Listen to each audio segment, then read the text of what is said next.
Like test and then deploy for operational use. If you want to see some of the other things that you have like executors. So the payload can carry surveillance systems. And you can also deliver things to the accessible areas. For 6 hours at starting and later than the group of it also that is ordinary petrol.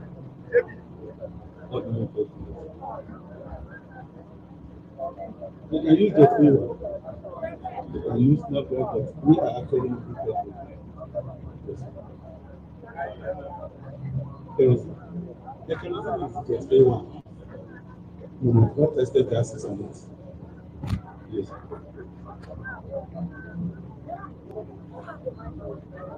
Yes. Yes. So aside the other things you are saying, sir, we have on our fighter jets, fighter helicopters, the rocket launcher, which cost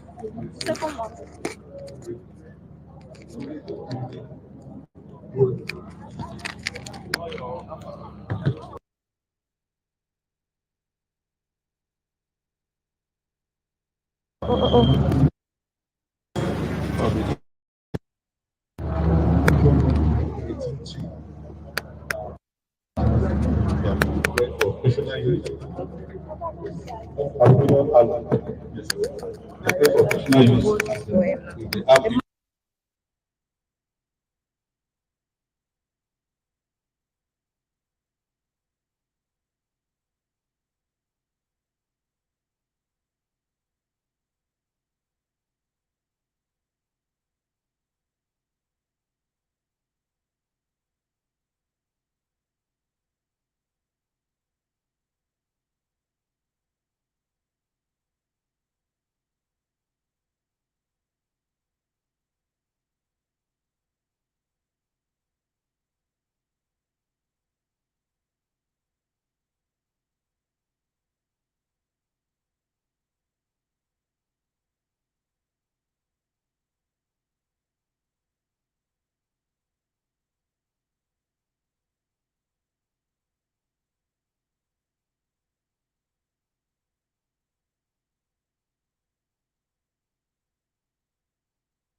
electrical controls, supplying fuel into airplanes at a fraction of the time that used for the normal fuel bars.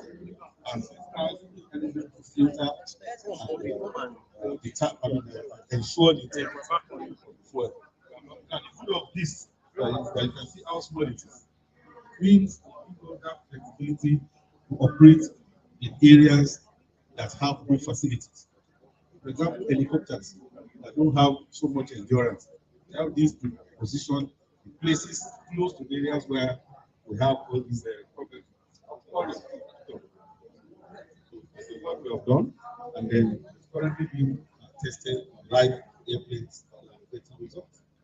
So when you look at the Bowser in hundreds of millions, something that can be produced with just maybe $1 million or $2 million option. Then we have electric bike for our special forces to give them mobility in difficult terrain, and then it is very, very noiseless in its operation. And then if you charge your battery, you can go for hours. So well provided, let him just drive out. It's like almost noiseless.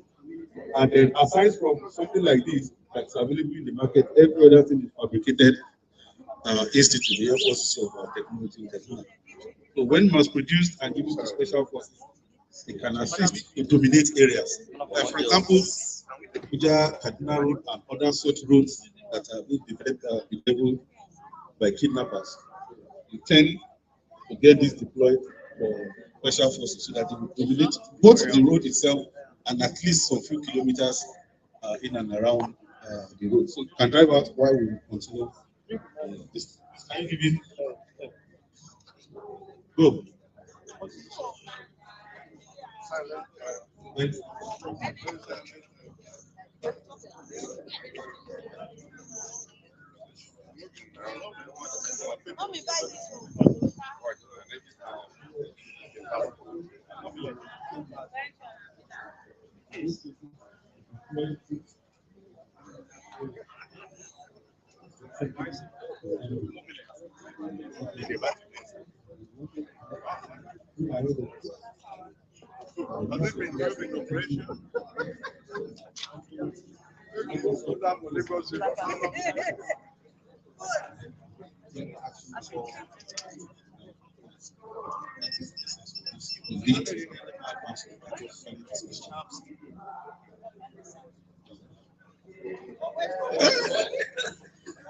Please take it back. Sorry, sir. Prof, please take it back.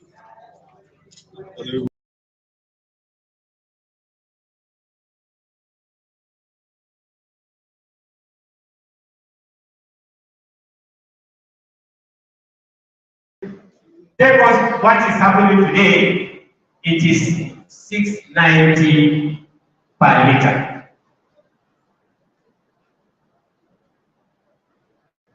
Along the line, if you look at all these colors, it was 5 naira, there was protest, it was reduced to 3 naira 25 kobo. During Abacha again, it was 15 naira, there was protest 2 days after it became 11 naira. So there was pulling truck. And we're talking of very big, gigantic truck. So if the station or the base, like this one now, the JF-17 aircraft, they are located in Makurdi. If you ask them to come and operate in Kaduna, that means you have to bring the truck all the way from Makurdi to Kaduna. And those that are still operating in Makurdi, you will not be able to. And then it's expensive to maintain the trucks. So we looked inwards and they were able to produce an industrial cooling system, which we have done. And then with the hoses, it will be used by those fighter jets, also be used by executive jets, so that maintenance can be carried out on them based on the specification to the specification. So, okay. Okay, sir.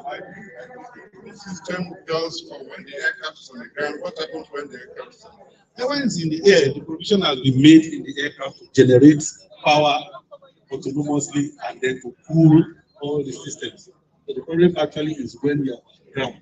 So you needed to cool while you are doing the aircraft. Yes, for the first place. And more importantly, the computers and the electronics that are supposed to be working, because if it's not cool, it's not burn out. Yes. Thank you, sir. No problem. Thank you, the Director, Research and Development, Nigerian Air Force. Thank you very much. It's been a wonderful day. I didn't know the Air Force has developed to this extent of research. We know we have been looking at what can Air Force give to Nigeria in terms of development, research and development. But I'm amazed at the level of development we are seeing here today, the level of research. Before I go on, I think it is necessary to introduce some of my entourage. I have the DG, Energy Commission of Nigeria, Dr. Abdullahi Mustafa. I have the Barrister Michael Begolo, is the chairman of the Abuja Chamber of Commerce. That's the Abuja Chamber of Commerce, Industry, Science and Agriculture. I have my peers here, somewhere. Okay, Eswabana. Eswabana Koyo Asaya. I have the Southeast Chairman of APC, Dr. Ijom Radogun. I also have the Enugu State Chairman of APC somewhere around, Barrister Gochua Wala. And then I have other DGs here.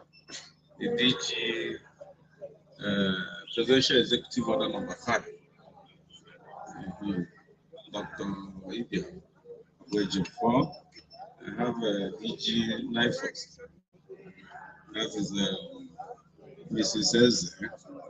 And then the native doctor. That's Professor Martin Emeje, is the DG of Nigerian Natural Medicine Development Agency. I have so many other people, political juggernauts. So many of them are here. Because once I said that I was coming to inspect the army, the military, everybody was interested in coming. I know to don't joke. And a lot of people are learned. Most of you are learned, but not as learned as so thank you so much for this wonderful opportunity to see what you're doing. And we will look at the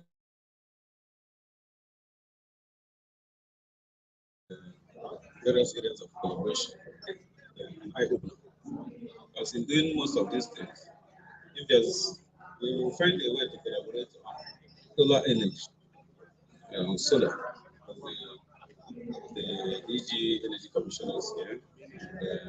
We have in our program that before the end of the year, we will be building solar photovoltaic solar plants here in Nigeria, in many quantities. So maybe after this, we'll have our own meeting and decide how we can collaborate, both solar and many other things. Thank you so much, Director. Please.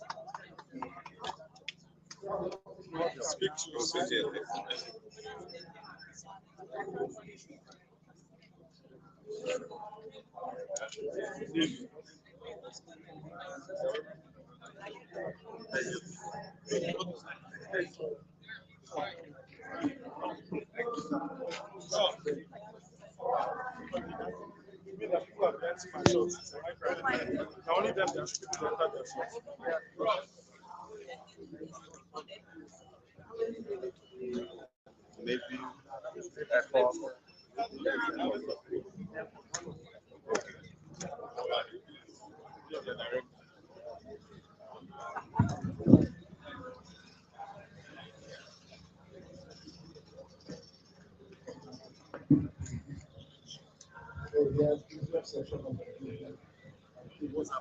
don't know why is it so wide? What the screen?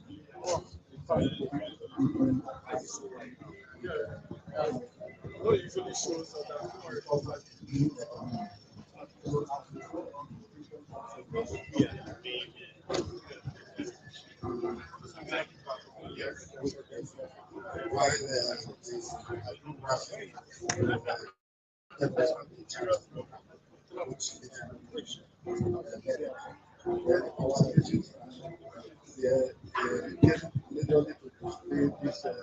material kind of instrument, steel band, and so because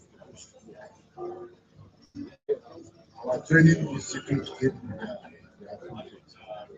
So you are welcome to, on behalf of the for you are welcome to do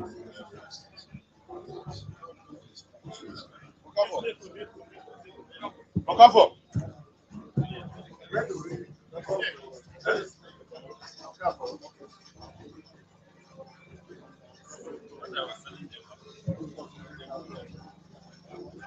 You're welcome, sir. So what the 10 for 3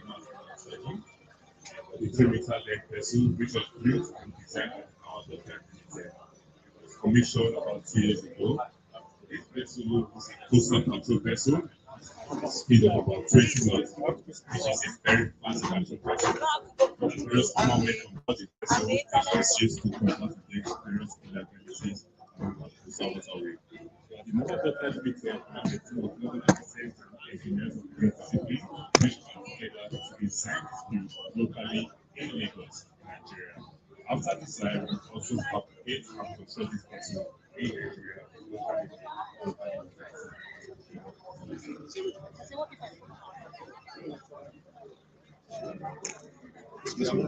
He move now. He move. This is the vessel. No, you can stay here.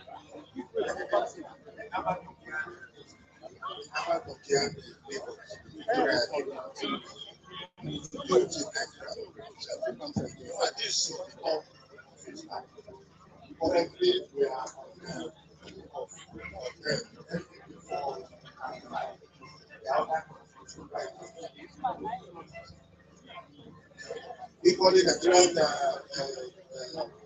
dockyard, that is naval dockyard, oil and gas industry, particularly the construction of rigs. So within the yard, the rigs are controlled by ships offshore for this operation.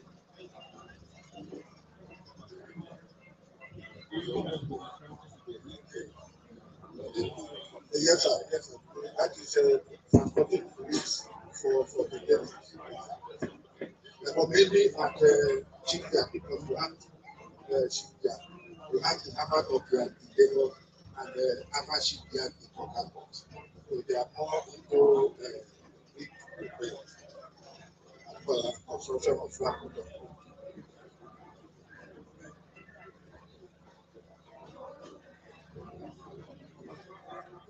To construct the naval dockyard in Lagos, and that is it. So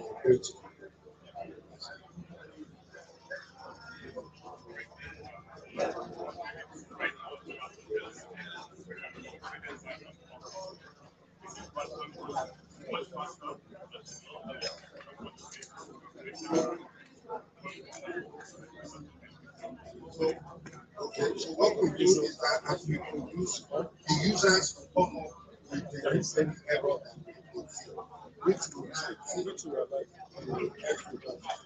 this SDB4 and the 5. We expect that it will correct it.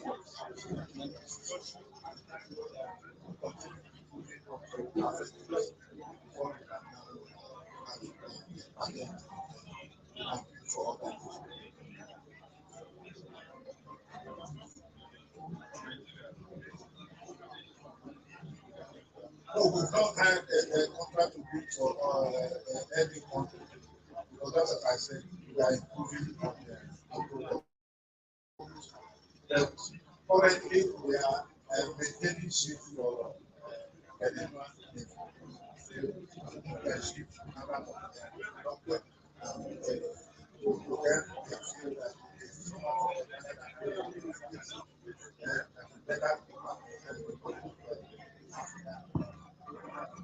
I join my friends here.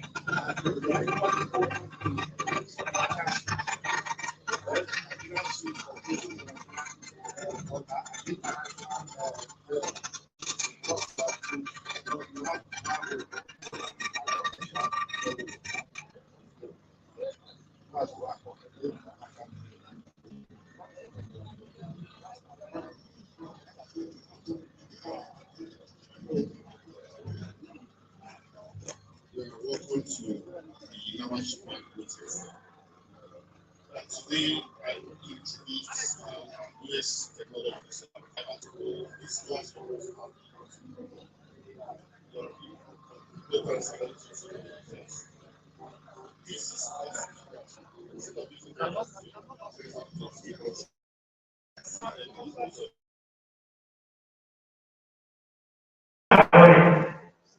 I think it's very important we should think and change our thinking. So we decided to bridge this gap by knowing that technology development is important. And any country that strives to develop technologically should try to domesticate technology of its manufacturing industry. Not only petroleum, whatever we need. Is it Pando? We have yams. But now, Pando processing machine is imported from China. It's unfortunate. It should be noted that in reality, technology is never transferred. Only component of a technology is transferred. However, an existing technology can be adapted to suit the needs of a nation or a region. In reality, technology is either acquired or you know how to get it. So our university decided to bridge that gap via holding the bull by the horn. The university instituted a very powerful research team to develop conventional, not only modern, conventional refineries. Because what we have developed, no modular refinery in Nigeria has those units. You see, the team has 8 professors, 6 readers, 5 senior lecturers, 11 non-academic staff, and 14 PG students from various, because refining involves all other disciplines. The university provided land, cleared it was in the bush, provided land, security, water, electricity, and the area was fenced. This is just area view of the area. Then we have developed some units. Of course, as usual, the first unit, as you can see from this model, the first unit is desalting. This is our desalting unit, and this is what we got, the result we got from the desalting unit. Very encouraging. Kaduna Refinery, they were able to remove 90% of salt, while our unit was able to remove 82%. I think we deserve commendation for the first time. When we do it again and again, it can be even more than 90%. After desalting, we go into another unit where you separate the crude oil into fractions based on its distillation point.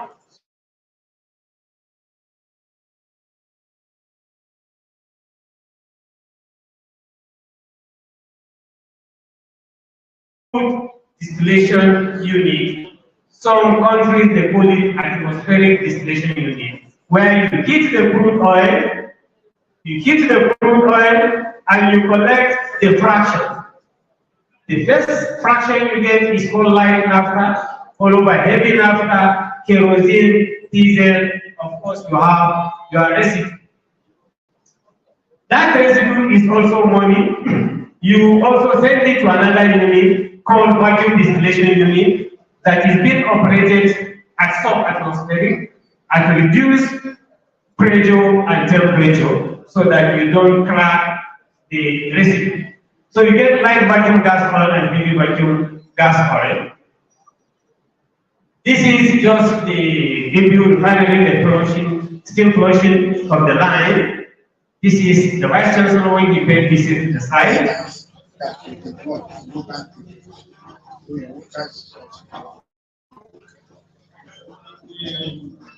Talking about weather. Yes, sir. Underwater weather. So we've not acquired that skill from water, but it's one of the areas that we are going in. Since immediately our vessel we have other measure of tackling leakages that are inside. The oil and gas, they need more of this water because they don't need to prepare the pipe for it. They have to do it. So we have other, we have slabs that we can use to mitigate leakages until we enter.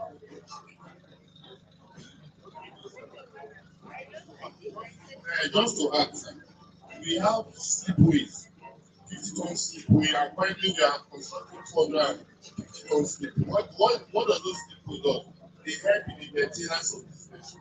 So, like you talked about the land was how we take we are best never shipyard, but we maintain it for them.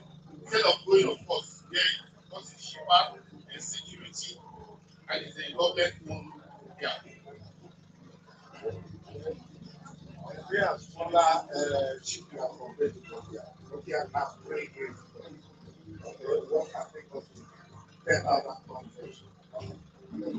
Because why there are 2 tons, 50 each. So they are okay, and there's no problem. We have to sleep. People is another thing. It's to sleep in and then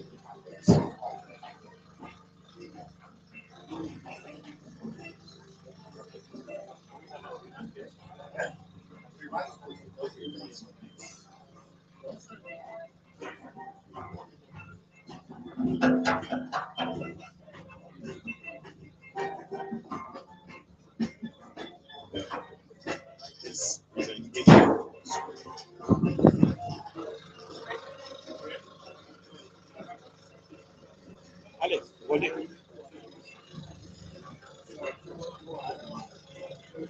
because they together. Also,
I mean, hex mesh.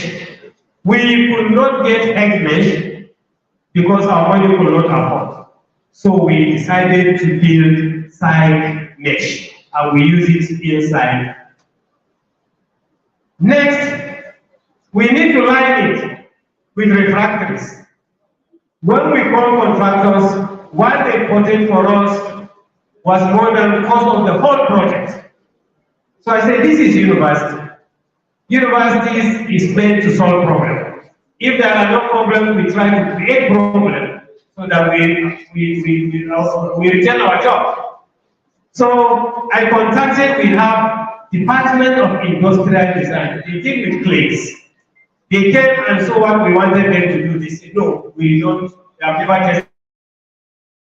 Because each of the cells that those charts that we sell generate a lot of revenue and also reduces the cost of insurance. Because once we have charts about waterways and places can use those charts to navigate safely, it reduces the insurance that we pay, which ultimately reduces the cost of goods and services.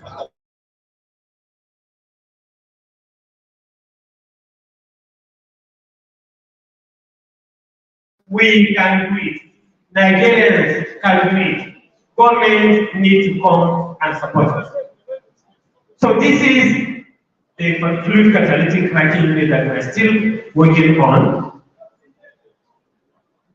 This is just some of the lines. Then we have utilities. Every refineries also function only when there are utilities. This is cooling tower. This is the steam generator and overhead tank. This is our diesel tank and this is our electricity. For now, we are using the refinery for teaching purposes. This is the project outcome. I will conclude by quoting what the former Minister of Science and Minister of Petroleum Resources, Kajibu, said he had.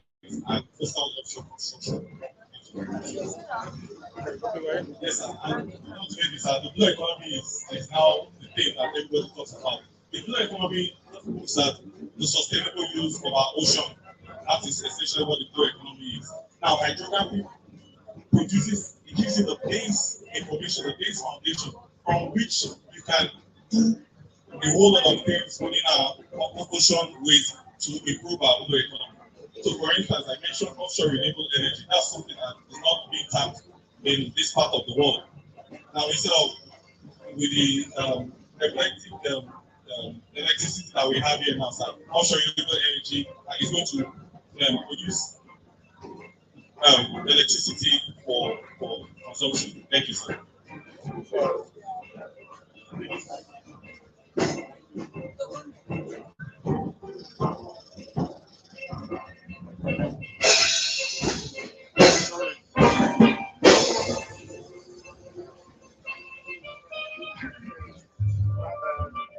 Still back.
the music.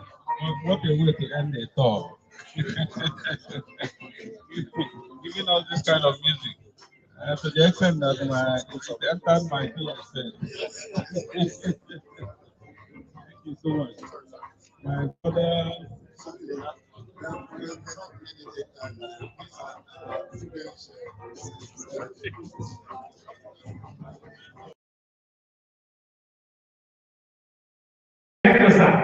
It's high time you should package what you have planned started. It was presented 3 times to the National Council of Hydrocarbon package so that the minister will present to the Fed so that there should be progress in this direction. If that is achieved, definitely cost of fuel will drastically reduce. Next, living standard of Nigeria should be improved through wage increment. Thank you for your attention.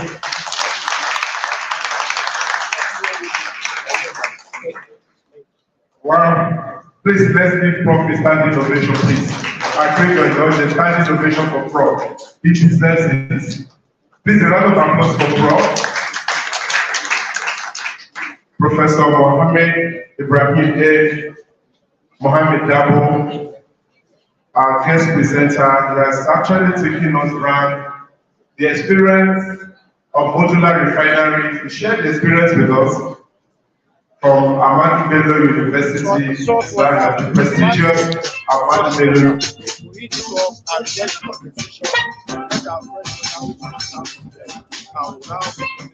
We have time here.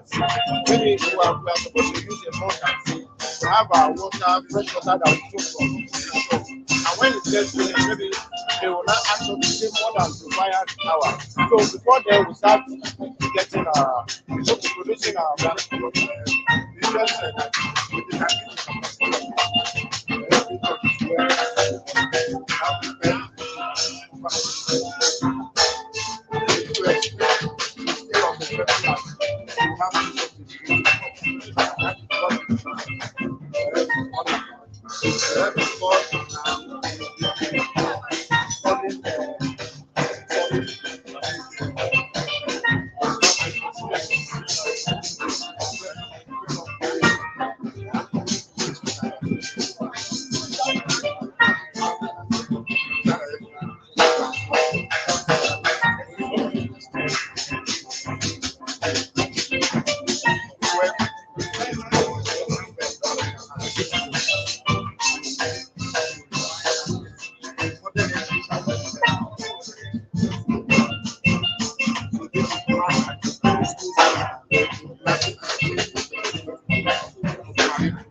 Professor Patrick Eya, you welcome, sir. Put your hands together for him.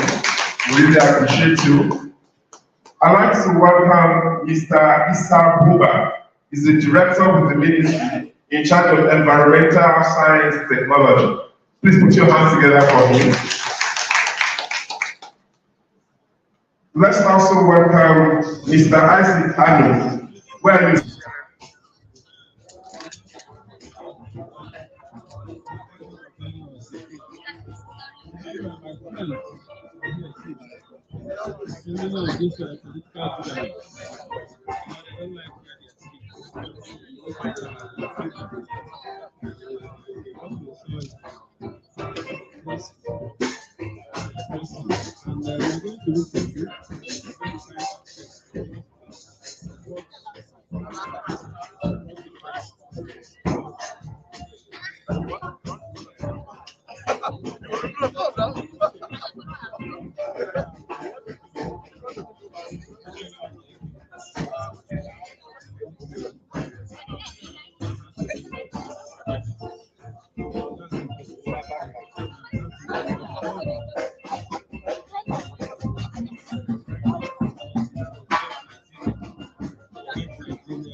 Quickly, help photographs.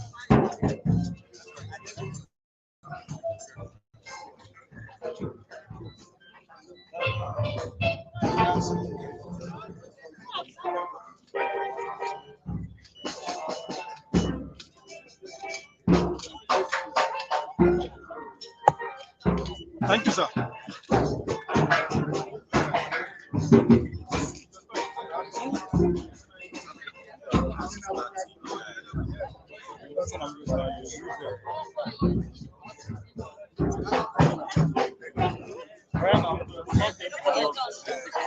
Just connect it first.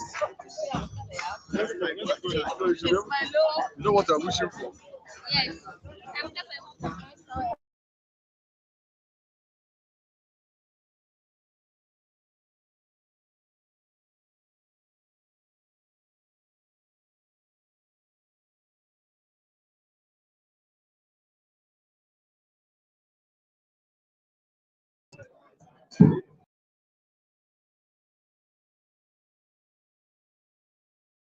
The likes of Dr. Ibrahim Salau who want to make comment, contribution. So this is the time to make contributions on what Professor Ibrahim A. Mohammed Dabu from the Ahmadu Bello University, the prestigious Ahmadu Bello University, Zaria, has.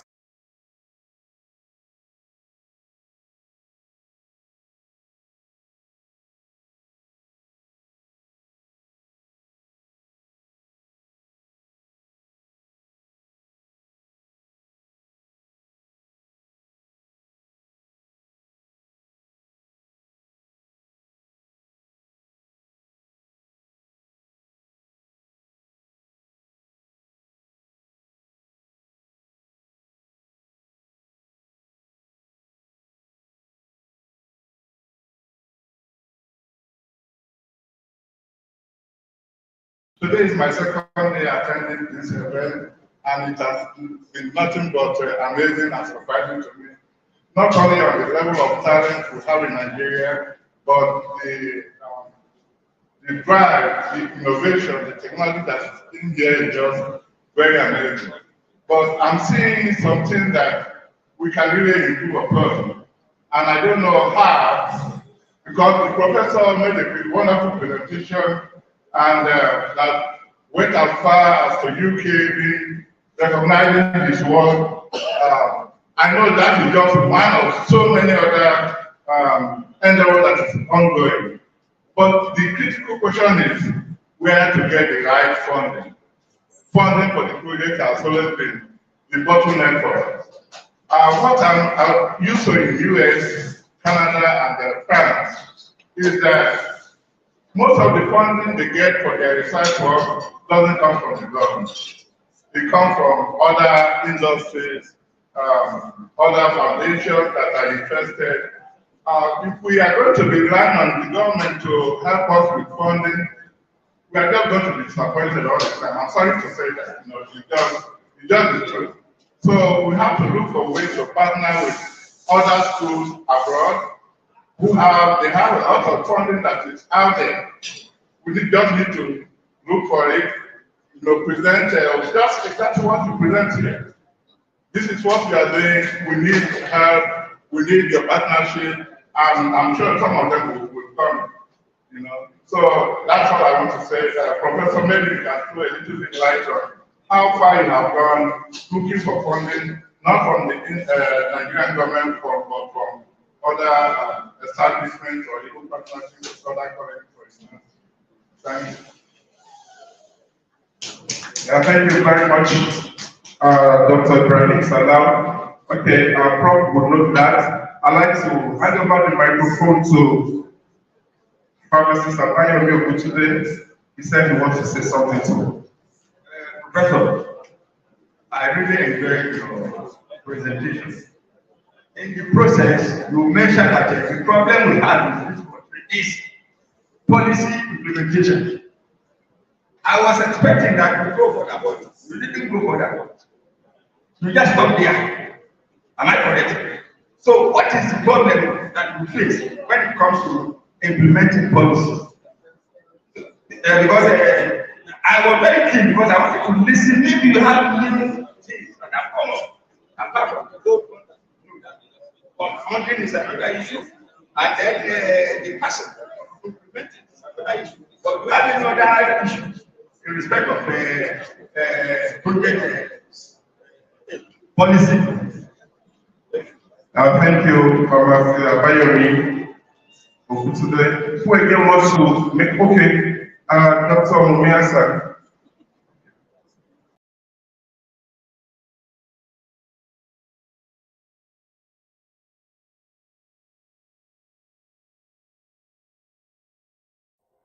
Are you a scientist, engineer, inventor, or innovator with a brilliant idea that can transform the Nigerian economy? The Federal Ministry of Innovation, Science and Technology cordially invites you to exhibit your research and development results, inventions and innovations at the 8th edition of the Science, Technology and Innovation Expo 2024, happening from Monday, March 11th to Friday, March 15th, 2024 at Eagle Square, Abuja. This expo will bring together the brightest minds in science, technology and innovation to showcase their capabilities and fast-track Nigeria's sustainable development. Our theme for this year's expo is STI, Solution to National Economic Challenges, and we have a range of exciting activities lined up for you. Join us for the opening ceremony on Monday, March 11th at 11 a.m., followed by an exhibition, research and development results, inventions and innovations, as well as STI products and services. Take part in the Investors and Researchers Forum, technical sessions and emerging STI issues, and special days for organizations and states. Showcase your inventions and innovations to the world and stand a chance to win prizes and certificates for outstanding exhibitors in various categories, including tertiary institutions, research institutions, inventors and innovators, technology entrepreneurs. You may write letters to people, that's not what will bring money, but you need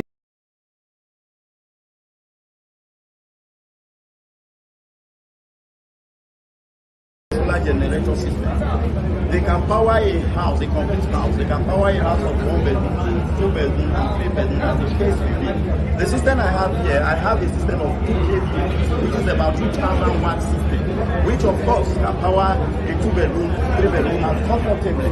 If you take the box, it will take the bridge, it will also take the electronics and the fans of the house. As you can see, this is what has powered this place completely. That is the television, that is the fan, this is the fridge of course. They are working, and that is the television. As you can see, it's a system that is working. Even if you look at this place, it is completely blackout. There is no light anywhere, but it's a system that is giving this source of light that you can see. So, we have different solar generator systems. They can power a house, a complete house. They can power a house of 1 bedroom, 2 bedroom, and 3 bedroom, as the case may be. The system I have here, I have a system of 2 kV, which is about 2,000 watt system, which of course can power a 2 bedroom, 3 bedroom, and comfortably. If you take the box, it will take the bridge, it will also take the electronics and the fans of the house. As you can Good day everyone, I'm by name Joku Daniel and I'm here with Adam Sias. With this project, we have been able to convert sewage to produce electricity, 3 different types of fertilizers, That's these three different type of fertilizer. This one is for pastures, this one is for food crops, and this one is for orchard or fruit crops. Also be able to produce soaps from this sewage which is got from different houses. There are three different types of soap, which is powdered soap, solid soap, and also liquid soap. Yes. With this our product, we have been able to produce batteries. As you can see here, this okay. Like you can see it's reading. Yes. So I'm able to produce batteries. I'm also able to channel this sewage water back to the houses and industries. Yes. You can see how people out here are spending our fertilizers on food crops, okay, and also on our pastures and also our fruit crops, as you can see here. Solar generator system. They can power a house, a complete house. They can power a house of 1 bedroom, 2 bedroom, and 3 bedroom, as the case may be.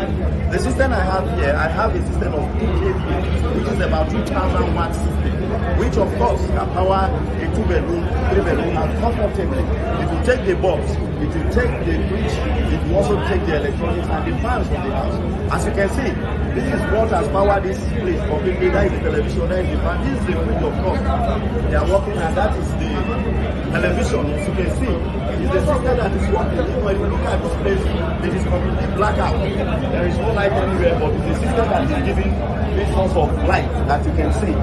So we have different solar generator systems. They can power a house, a complete house. They can power a house of 1 bedroom, 2 bedroom, and 3 bedroom, as the case may be.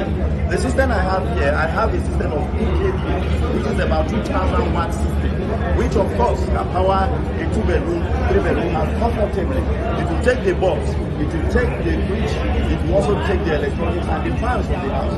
As you can see, this is what has powered this place completely. That is the television, that is the fan, this is the fridge of course.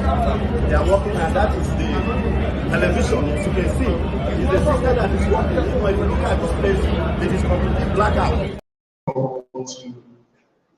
I think Professor really harped on something that is very important. We have to understand how things have come from the 1980s till date. When price of petrol moved from about 39.5 kobo to naira, like the professor alluded, we have to understand what took place. Now, Sani Abacha was the head of state then, Shonekon was the head of state before Sani Abacha for 4 months. Before Shonekon was IBB, a lot of you might not remember what took place during that period. But there was a commoditization or monetization of the commodities markets. Not this one, the one that showed the prices. The price of oil, 30 kobo. Prof, do you know what slide that was? Keep going back. Keep going back.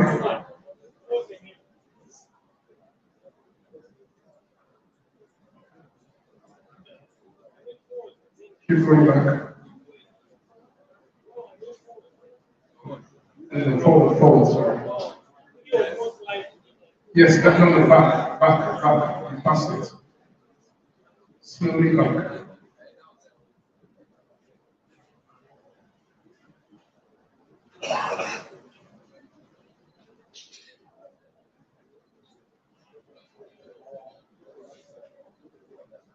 You passed it not long ago.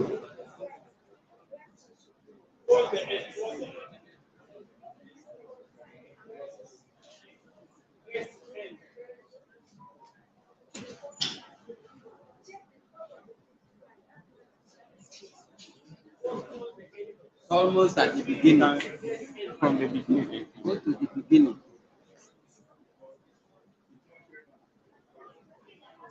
You passed it not long ago when you were flipping through the slides.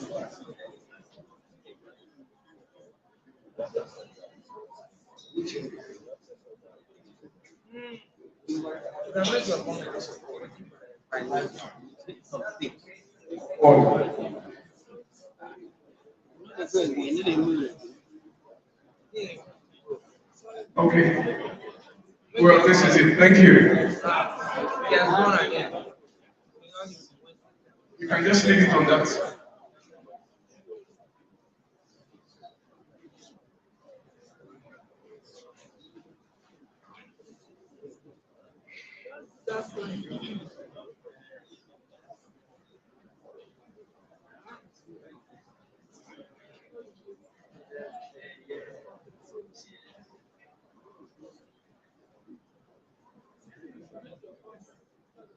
Okay, so the point I'm trying to make is, sincerely, the commodity market is tied to the currency market. You cannot have either the commodity or the currency market. You are either going to have both of them working simultaneously together. There are two countries that control the price of oil. The two countries that control the price of oil are the Americans and the British. The Americans, they call their own price the Western Texas Intermediates. The British calls theirs the Brent crude oil market. Now, as a result of their control of the price of oil, they also control the currency market. As we see today, the UK pound is one of the strongest currencies in the world, top 3. The US dollar is one of the strongest currencies in the world, top 3. But the problem with Nigeria is we keep devaluing our currency. If I ask anybody here now, if I gave you $1,000, thank you very much for this slide. If you look at this slide, it says in August 1993, we're paying for petrol at 70 kobo per litre. Then it then went to 1993, we started paying at 1995. Just a short correction, 1993, by this time, Abacha had already come in. Now, when Abacha came in, there were so many things that changes that took place. If you remember very well, our breadwinner in Nigeria was the telecommunication sector. Nitel was the breadwinner in Nigeria. All the money Nigeria was spending in the 70s and the 80s and the early 90s came from the telecom sector. When Abacha came in, Abacha did not like the telecom sector as much as people thought he did. He started focusing more on the commodity sector. And there was a big time monetization of our commodities market. The mistake we made was we did not stabilize our currency at that point in time. Now, if you give anybody here $1,000, I bet you they will go to Wuse Market or they will go to Abuja Continental Hotel and they will try and change that $1,000 at 2,000 naira per dollar. Am I correct? There is nobody in this room who will change $1,000 at 500 naira per dollar. Nobody. Even if you know dollar is 500 naira per dollar, you wouldn't want to change it at 500. A lot of people in this room, everybody, even our youth, our children, if you give them $1,000 today, everybody wants something higher in naira for a $1,000. We all contribute to the devaluation of our naira. As a result of that contribution, we all pay. We all suffer the consequences when the price of oil goes down in the international market, in the US and the UK market. So what we need to start doing is, as much as we call on government to fund this project and fund that project, we also have to start thinking of how we inflict pain on ourselves. When you change $1 at 1,005 or 1,007 or 1,008, fine, you have money in your pocket on that day, but you're not doing yourself any good. Because the more we devalue our currency, the more we need external funding from external actors and external investors to invest in our country. Let me give you an example. Let's assume $1 was 10 naira. Meaning $1 million is 10 million naira. If we needed to fund any of these projects, you know what we do? We just tell CBN to pay 10 million naira. We change that 10 million naira to $1 million and we fund our project. And that $1 million and 10 million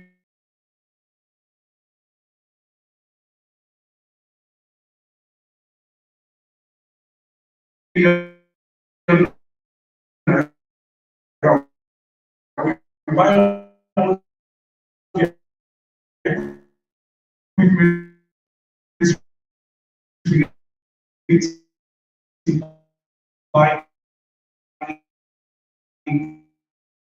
dollars and we fund that project. To Buhari SGF, we need to stop devaluing our currency. And Nigerians, every one of us here, when you go and change that dollars, when your uncle or your friends give you dollars, when you change that dollars, fine. You want to change it at 1,005 per dollar, 1,008 per dollar, 2,000 per dollar. You're not making money, you're harming yourself. Every single thing you do in Nigeria today is based on the US dollar because we don't produce anything.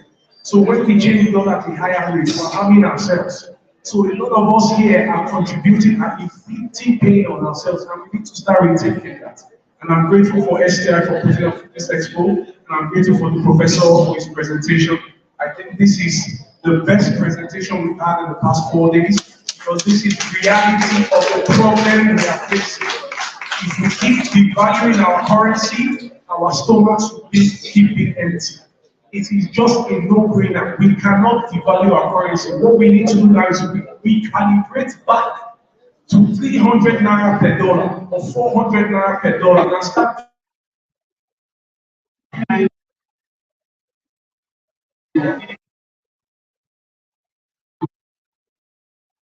We have a million machine.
Has organized the whole activity here.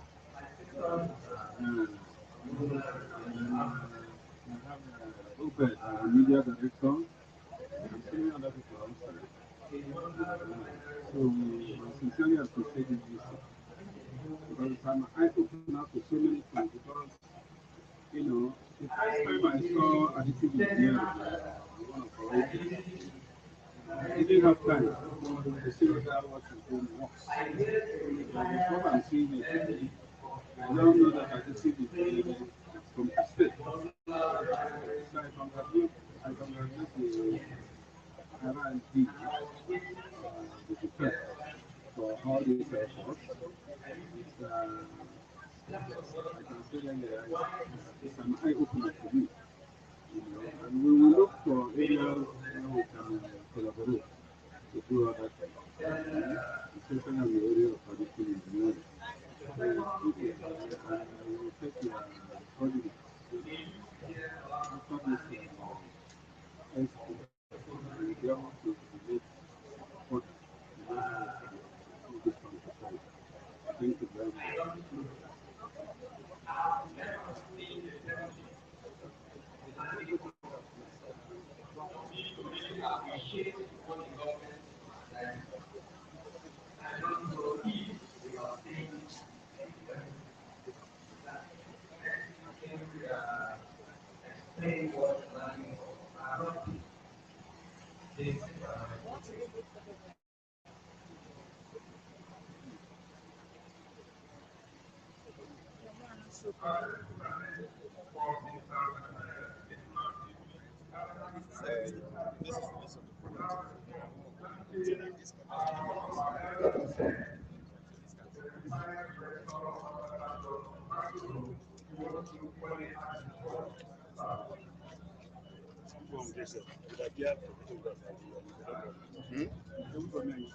And with the supporters.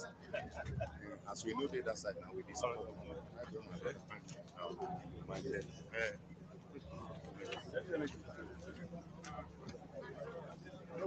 From the minister.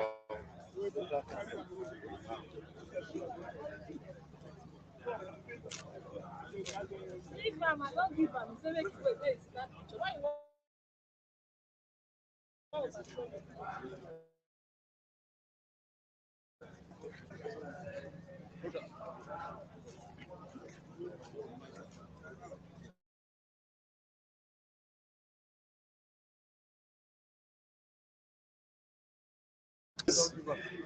Never ever give her. This man is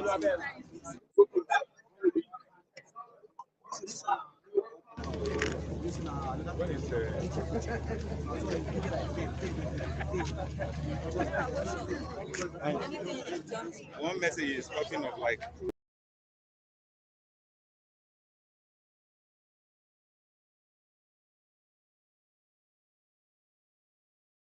Sorry.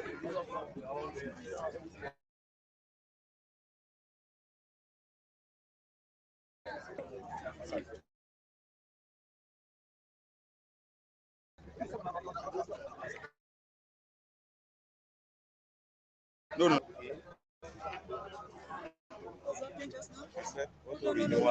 No. You see these stupid people? We're in the show. Oh, that's why I don't like using this browser. It's Opera. Okay. You guys are live. Yes. He was there. So I took the attention of my friend. I said, what is this man doing? My friend said, is killing me. I said, I don't believe that. I went there and I woke up. I said, what is the problem? He said, Nigeria don't kill you. That was precisely what the man said. Nigeria don't kill you. For how long I want this? All this big grammar we're speaking. Let us face the facts. Nigeria should face the facts and be able to put their refineries. That is the long and short of this matter. We should be able to put our refineries on order and be able to attend to the problems of the commonest man. If you go to the markets, if you go anywhere, you find out that people are really suffering. Yesterday, or day before yesterday, that was a Monday. People who were coming out to work from government and knew what the transport cost was. That goes through. I left my house by 7 and I was here at 12. So what I'm saying in effect is that the fuel issue should be solved, not by that America was contacted, this is that. It's not the case. Prof mentioned the efforts by various universities and various organizations to help in building modular refineries. What are these refineries? We are struggling to keep them as substitutes. So I implore all of you, wherever you may be, let the Federal Ministry of Science and Tech be accorded its right to function. No matter what you tell me, I worked in that ministry throughout my life. I don't know. And I retired as a director. What I want us to know is that we really have to give the ministry the pride of place and give it the power to get our refinery. Thank you. Well, those are the words coming from Ambassador Masolo. We have just less than 5 minutes left because after this segment, Raw Material Day is going to be celebrated, powered and packaged by Raw Materials Research and Development Council. So we have less than 6 minutes to wrap up the discussion there. And again, I'm told that for those of us who want to see the model for the modular refinery, I'm told is that they stand there, out there, so you can go out there to the stand and see the model for the refinery. So at this juncture, I'd like to hand over the microphone to Professor Ibrahim Mohammed Dabo to please respond under 5 minutes. Please put your hands together for our prof. Thank you. Some of the questions I wish to recognize the presence of Kelly. You're welcome. He's also part of the team. The first is effort of funding. The first contributor said we can reach out. In normal climes, researches are funded not by government, This is true. But our ambassador said these countries were calling, they were at the same level like us. Government funded their technologies before being commercialized. Refining is a strategic project. It's capital intensive. There was a time I presented something less than 5% of what we are presenting today in Port Harcourt. Americans came and said we were taking the long route. They were going to give us small scale refineries for teaching and teaching and research. So during break, I approached them. They said, when you give us a few dollars, which means they were not giving us free. So refining petroleum is the bedrock of Nigerian economy. It affects everything we do. The refineries we have presently in the country, we were made to believe they were built by foreigners. And you cannot manipulate anything without contacting the original manufacturers or equipment manufacturers. For that reason, there is limitation. That is why we are told every day, turn around maintenance, turn around maintenance, turn around maintenance. If we were the one who had built these refineries, nobody will tell us we know what to touch and make it work. Commodity versus prices. Okay, implementation. Yes, you see, you just need, in this project, what is needed is presidential directive. If there is a directive to the ministry, we can deliver. Please, I will take 30 seconds and tell you what happened in Russia. Soviet Union didn't have underground rail lines. Stalin went to UK. He saw UK had metro line. So when he came back, he asked the scientists and engineers, do you think it's possible to build what we have seen in UK? Some scientists say no, because of our terrain. Some say yes, but difficult. So he said, let's borrow this democracy principle. Those who believe it's possible to move to this side. Those who don't believe, move to this side. And that was what happened. Anybody who can change, these that say it's not possible, go and execute them immediately. And they were all executed. You say it's possible by difficult, whatever you need, we'll give you. The leader, when he fell, the chairman will be killed, and another one, his deputy becomes the chairman. That is how the metro is the deepest in the world, is the largest, and is the cleanest. So people, when they see perfect, they can deliver. We can also deliver without seeing perfect. We just need to be encouraged. I don't want to be killed. So thank you. I think we can talk on others during this question. Thank you. Can we please appreciate Prof with a round of applause, please? We can do better than that for him, please. Give him a short applause. Thank you very much. Ladies and gentlemen, on that note, for further inquiries, you can go to the stand and have a discussion with them. On that note, we have come to the end of this modular refinery presentation as presented by Professor Ibrahim A. Mohammed Sabo from the prestigious Ahmadu Bello University, Zaria. After the national anthem, we take the national pledge to close it. Then we'll have a group photograph outside because I can see raw material people are here to celebrate their day. So on that note, I crave your indulgence to please stand up for the national pledge. The national pledge, please. 1, 2. I pledge Nigeria, my country. I pledge to the prayer of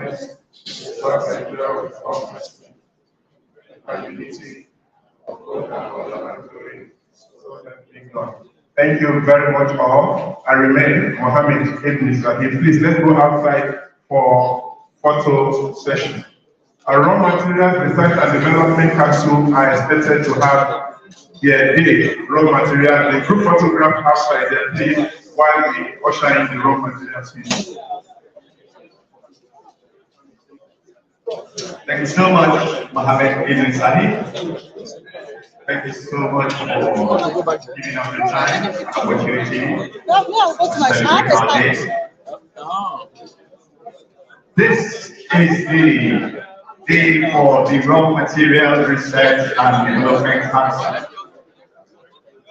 A para-startup under the Federal Ministry of Innovation, Science and Technology. Today marks the RMIC Day at the 8th Annual Technology and Innovation Expo. And it's my pleasure to welcome you to the podium. And we have a lot in store for you today. Several star projects are going to be exhibited and deliberated upon, especially having to do with the promotion of the nation's industrial capacities, capabilities, and potential. The fact that the country has an array of both mineral and agro raw materials is not enough to qualify to be mentioned in the Committee of Nations. It has to do with your capacity and your capability and the know-how to convert those God-given natural resources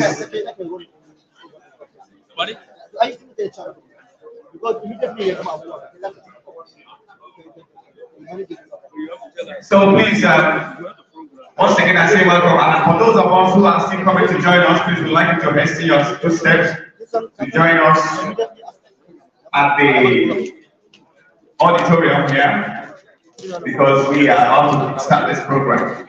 Let me give you another one. Please, I want you to turn to the person next to you and welcome them. Can you smile at them? Give them a high five. You can do that. Then shout at them in your local language. I'm here to do the interpretation. With your permission. So, ladies and gentlemen, please get started. And I will tell you I'd like to recognize distinguished members here today who are going to play one role or the other.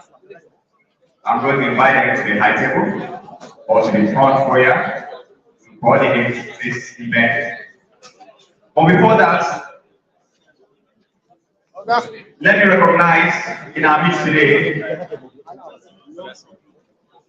who owns this program and who actually gave the permission and approval for us to start this program. It is none other than the Director General of the Raw Material Research and Development Council, Professor Hussein Idogo Ibrahim, who is not here today, but has been represented. So ladies and gentlemen, please pay attention before we continue.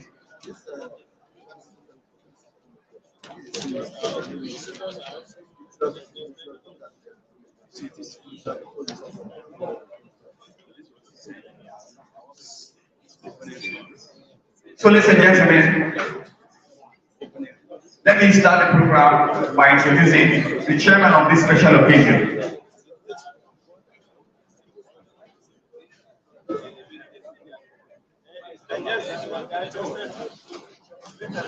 Let me introduce Alhaji Garba Ibrahim MNI,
This is the command land vehicle.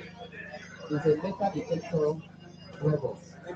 This is designed to conduct a search operation for the printing of any lines on the ground. It can put any meter ahead of the foot for the safety of the foot. These are daily IDs. Anytime the enemy daily IDs and activate it with treasure plates. When it's better it takes off. So this one is to go ahead, search it. It has a remote control, there is a camera and light fitted on it, which send feedback wirelessly to the aircraft vehicle where the troops are safe inside.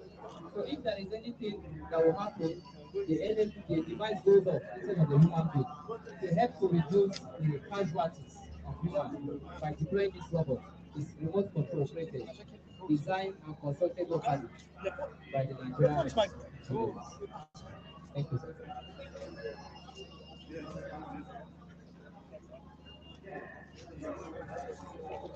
Excuse me, shift out. Stay out, stay out. Excuse me, stay out.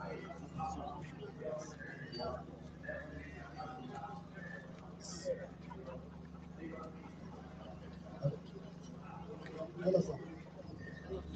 This own inventor is a system that is designed to protect the Nigerian army from surprise attack. This system is mission non-mission detector. It can be placed about 5 kilometers around the perimeter of the town. So when the enemy are approaching, the system is able to detect, it will send a warning signal as well as a video so that army can get prepared so I don't, fall into surprise attack or trap. So this was actually developed by one company in collaboration with the Nigerian Army. So that several of these can be deployed around the camp to ensure that whenever the enemies are approaching, the system can detect it and then report to the weapons.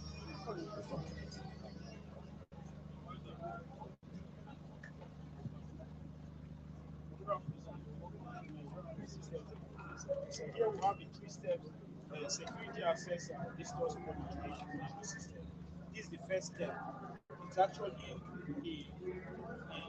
one of the main inspection systems that detects mines and then actually notice is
At the 300,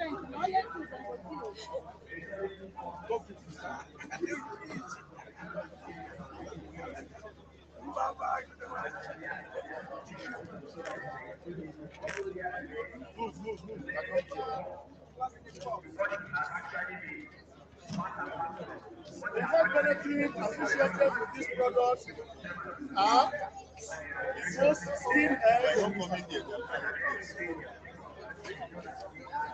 most skin eggs. I didn't even notice now. Enhances energy.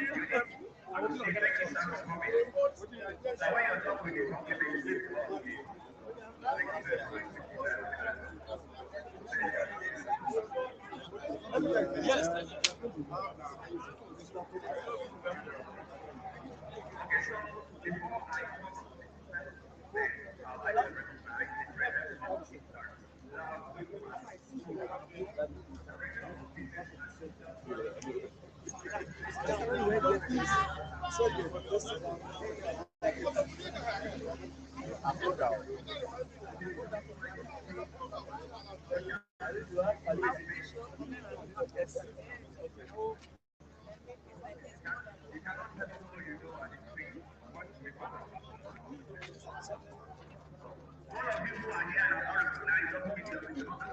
Adam.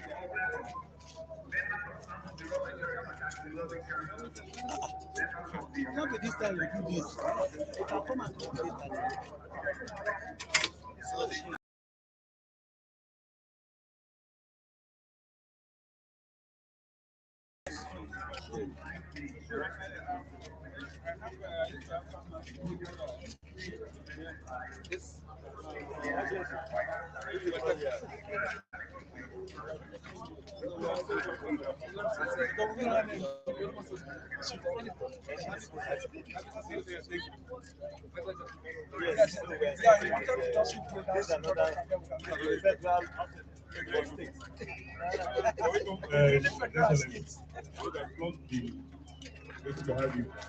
This is a project of we're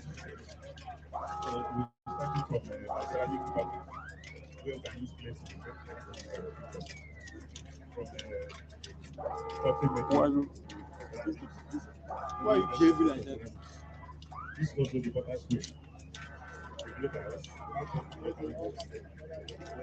the rice, this was one of and this is our water. You can call this place for anything. This place and have really like the also to face several real with the fabrication of the capacity.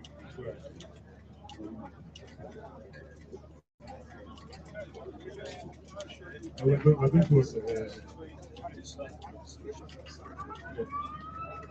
and then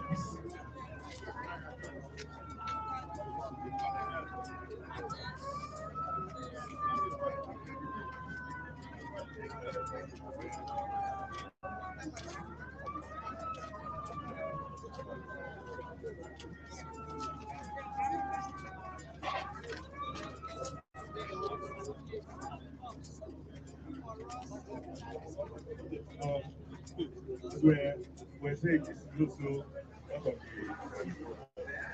the water position of the and this equator is the local inside. And this is the new equator standard. If you look at it, as I see it, a lot of paper for this going to happen. So move from here to here, and then this is the and then follow that here. Just one from here. The dirty ceramics also from this. Then another what is it?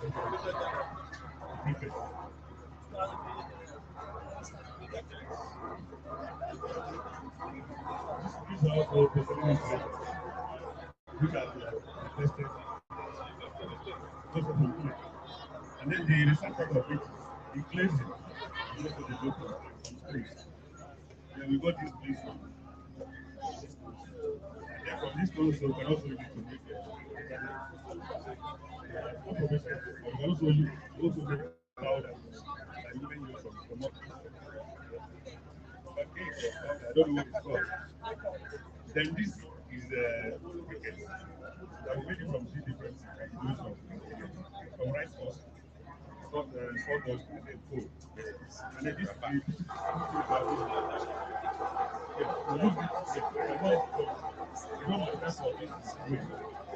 I work for Honourable.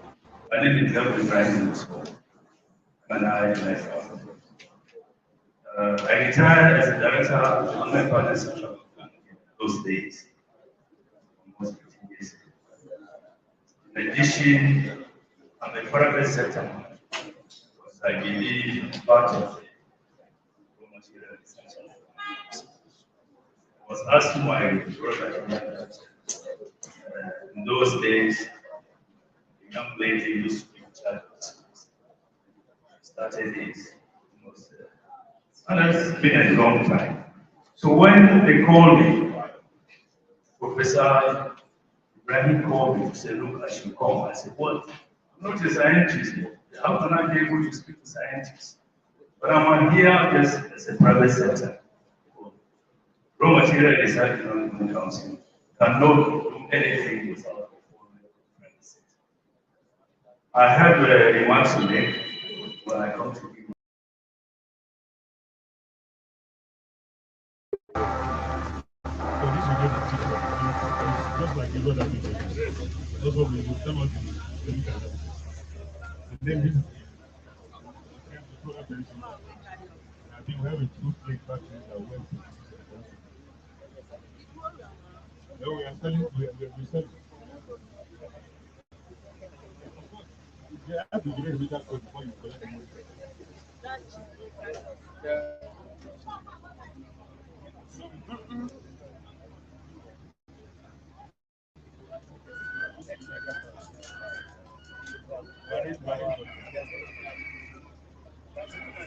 So these ones are chemicals, very functional that develop from also local raw materials. From a one different category from net materials engineering and then they will now go to where we have the machines. Go to machines. So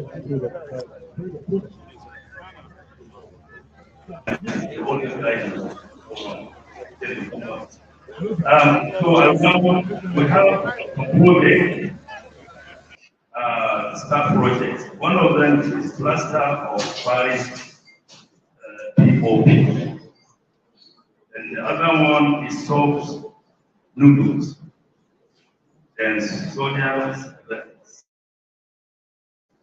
Yeah,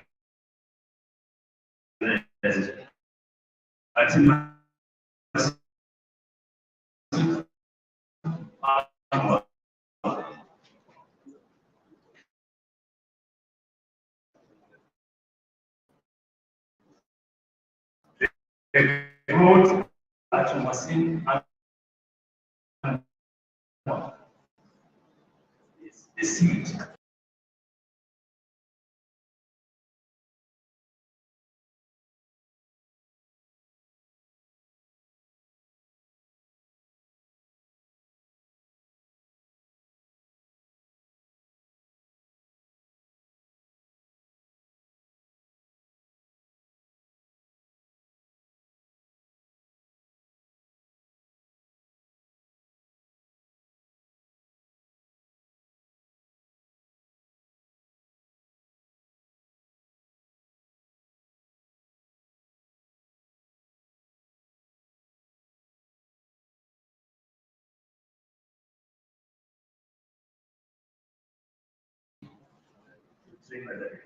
So I think now go to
Just for a week.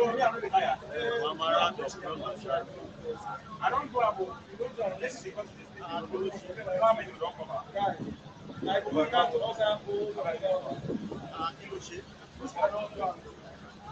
Which work? I go up this week if I'm at like this.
Thank you, bro. Yes. Thank you so much, bro. No problem. Thank you. Thank you. Thank you. Thank you. Thank you. Thank you. All right.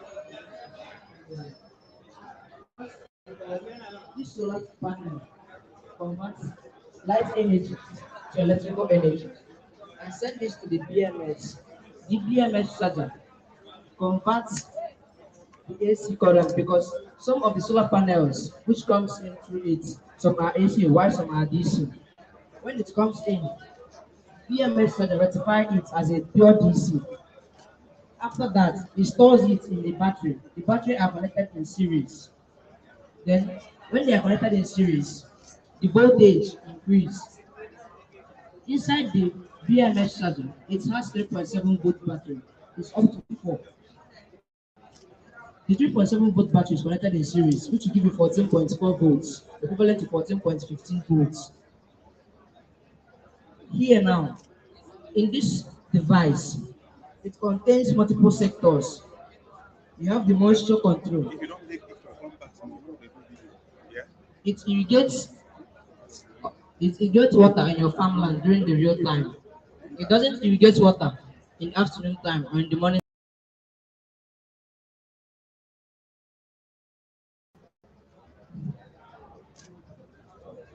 This is the moisture, this is the indicator.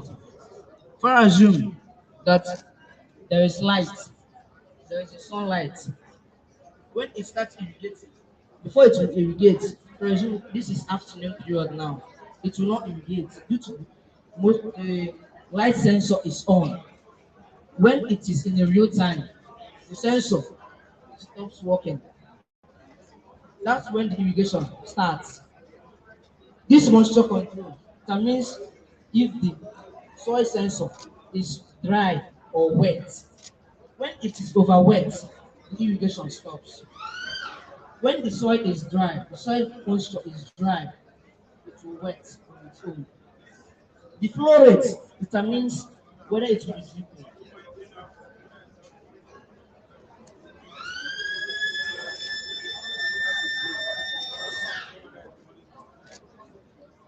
It has a light sensor.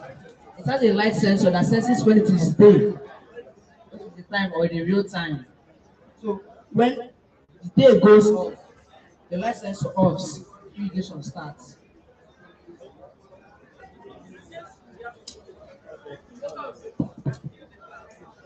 Thank you very much.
So you have this.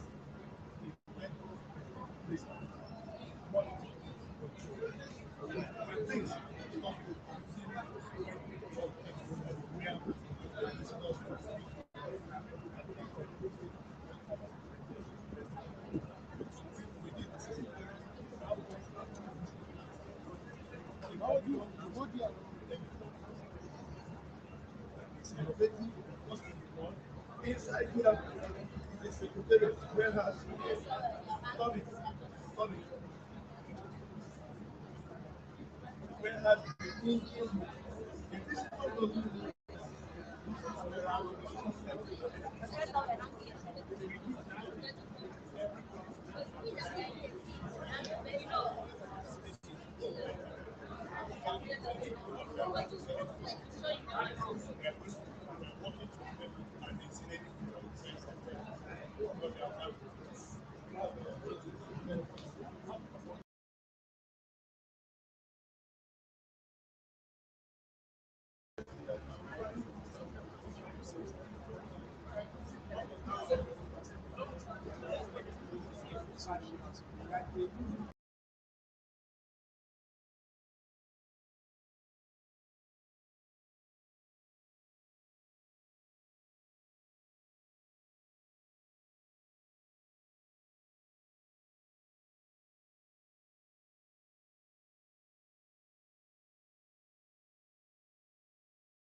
I told them.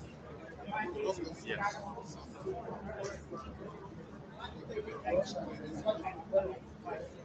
No, I'm not recording this. It's live.